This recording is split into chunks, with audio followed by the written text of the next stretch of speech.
Saludos a todos.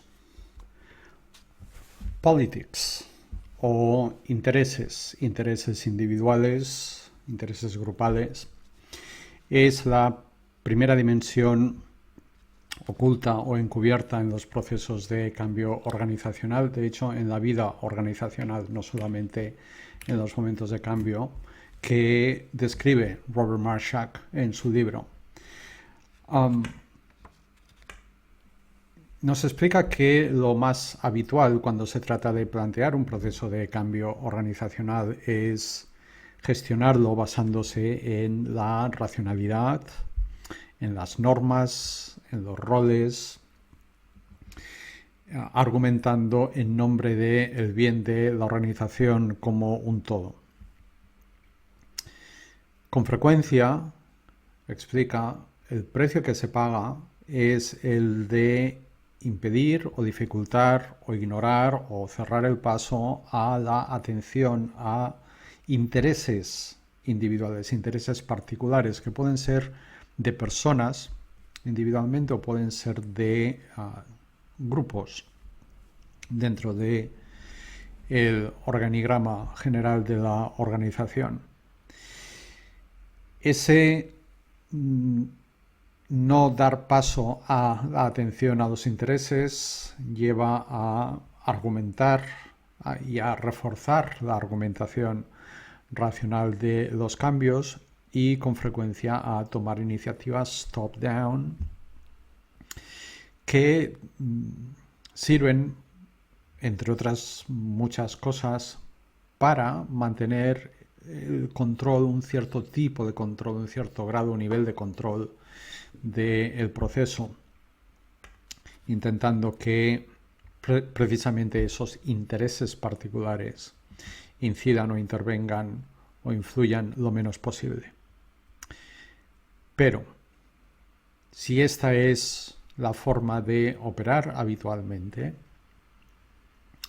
o mejor dicho, el hecho de que sea la forma de operar habitualmente no significa que dejen de estar presentes precisamente esos factores, o ese primer factor, el de los intereses. Porque los individuos, los equipos, los colectivos tienen en cuenta sus necesidades, tienen en cuenta sus intereses cuando responden o reaccionan a propuestas de cambio. Decía en el primer vídeo que este tema es muy sensible a la pregunta de esto que se nos propone, ¿qué va a significar para mí? ¿Qué va a representar para mí?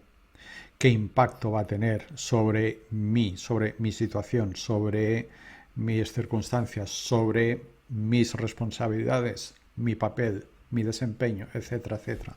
Y ese mí puede ser un nosotros. ¿Qué impacto va a tener esto en nosotros?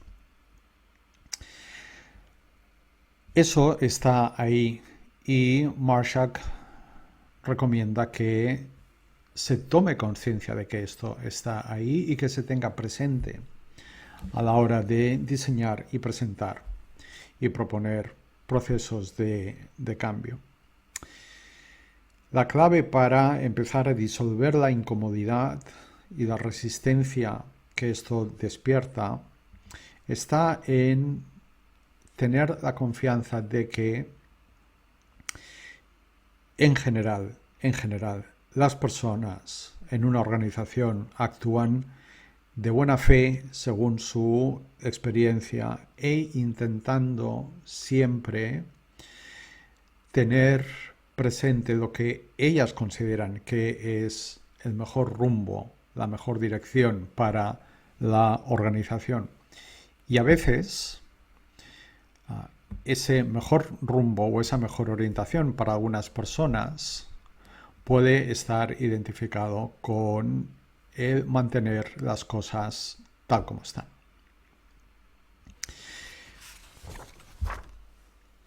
La realidad, pues, es que necesidades e intereses influyen en lo que las personas hacen a la hora de recibir y abordar un una propuesta de cambio.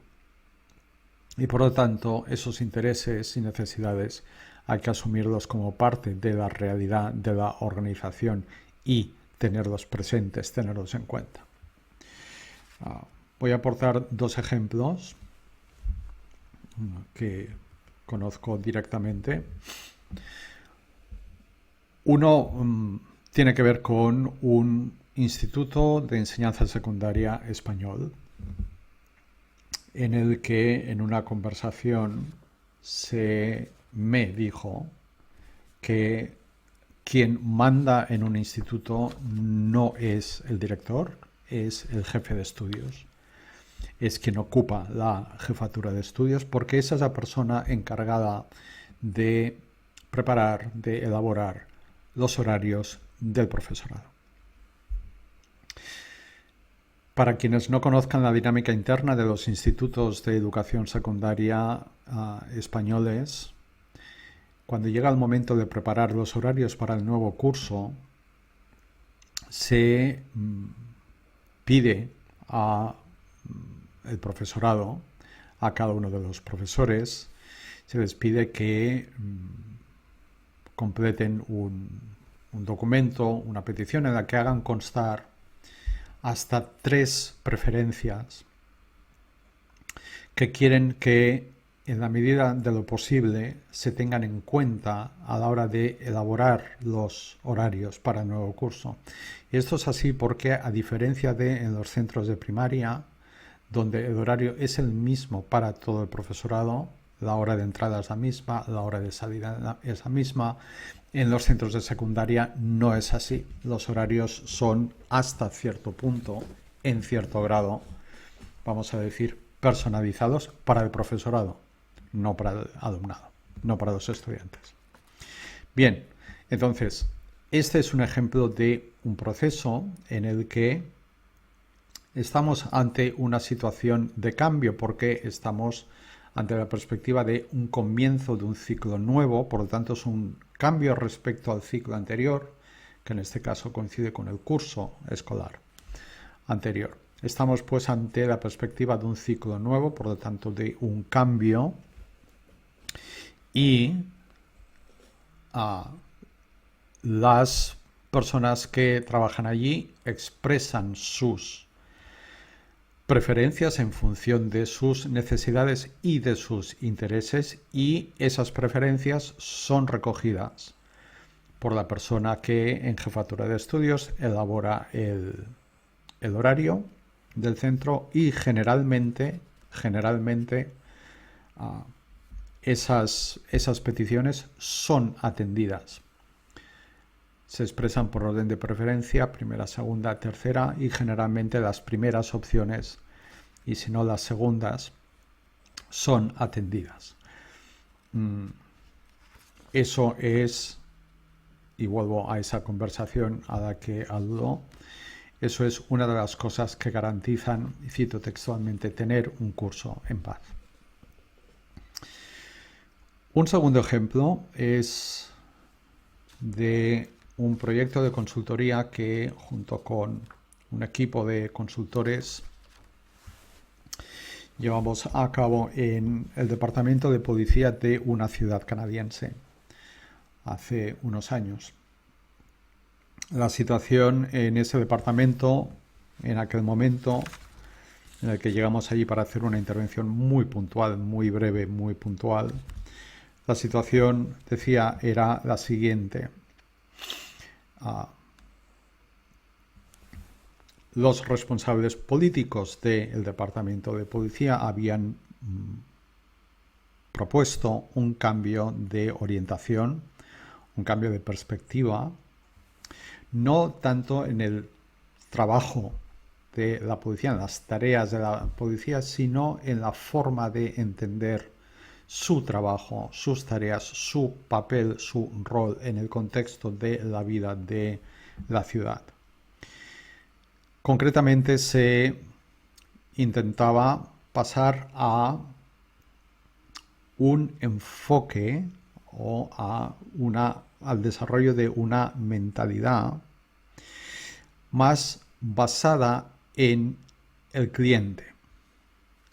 es decir, en considerar a los ciudadanos clientes del Departamento de Policía y por lo tanto el Departamento de Policía como un organismo al servicio de sus clientes, por lo tanto enfocado, centrado en el cliente, ¿no? It's a customer focused mindset. ¿Cuál era el razonamiento detrás de la propuesta? El razonamiento hablaba de la necesidad de reforzar los vínculos con la comunidad a la que la policía servía, adoptando una actitud más cercana y mostrando una muy clara voluntad de servicio. Este era el planteamiento, la base del planteamiento que llegó a ese departamento de policía y que estaba siendo debatido, trabajado desde hacía unas semanas. Nuestra tarea consistió en abrir conversaciones con algunos de los mandos y de los oficiales de base, de los agentes de base, para tomar la temperatura, para saber qué direcciones tomaba la recepción, la comprensión de esa propuesta. Y, como era de esperar, en las conversaciones que tuvimos, en las entrevistas que hicimos, aparecieron, apareció una gran cantidad de información sobre de qué modo ese cambio propuesto, esa línea, esa nueva línea, ese nuevo enfoque podía afectar a varios aspectos de la realidad del trabajo diario de los agentes de ese departamento de policía. Aparecieron, por ejemplo, voy a citar 3 puntos, la pregunta de cómo se nos percibirá. Y en relación con esta, una segunda pregunta, ¿cómo influirá esa percepción en nuestra efectividad a la hora de hacer nuestro trabajo? Y un tercer punto que apareció con frecuencia en varios de los grupos en los que estuvimos trabajando. Había una inquietud sobre no tener una clara idea de hasta qué punto quienes hacían la propuesta creían que era compatible ser servidores cercanos, como pedía la propuesta, y al mismo tiempo representantes de la autoridad, respetados como tales y eficaces. Y se argumentaba que las cosas desde la realidad de la calle se ven a veces de formas muy diferentes.